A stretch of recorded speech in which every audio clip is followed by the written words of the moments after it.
ya interviene el Estado español. De hecho, viene el próximo 15 de octubre a Madrid para supervisar la reforma bancaria. ¿De dónde viene la deuda? No es porque vivimos por encima de nuestras posibilidades, como nos dicen siempre. Este discurso es totalmente falso. Viene por una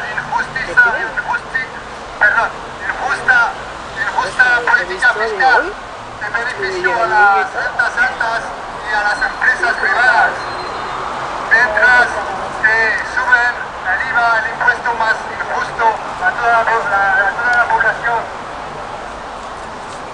Lo que pasa es que nos dicen siempre que existe una única alternativa: austeridad, austeridad, austeridad. Nosotras decimos que sí hay alternativas. Planteamos auditoría ciudadana, anulación, alternativa política para un cambio radical de sociedad. Ellos nos dicen que esa austeridad es el único camino, pero nosotros planteamos el no pago. ¿Por qué nunca nos dicen que existe esta posibilidad? El no pago, como hizo Ecuador en 2007, como hizo Islandia hace poco, como hizo Argentina hace poco también, después de la famosa crisis del 2001. Exigimos el no pago porque es una necesidad urgente para restablecer servicios sociales, para pagar nóminas pendientes, para no echar familias a la calle.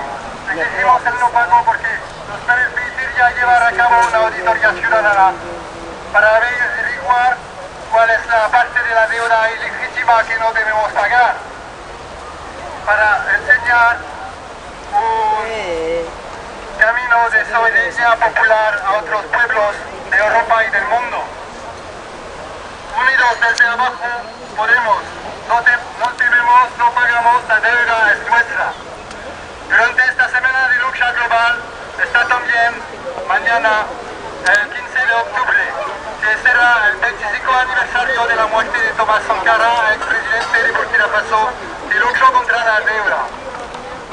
Él decía: no hay crisis porque las masas rechazan que las riquezas se concentren en las manos de unos pocos individuos. Hay crisis porque algunos individuos depositan en los bancos extranjeros unas sumas colosales que bastarían para desarrollar África.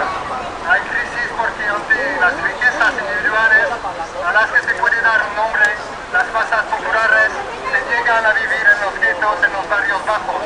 Hay lucha y la exacerbación de esta lucha hace que los defensores del poder financiero se inquieten.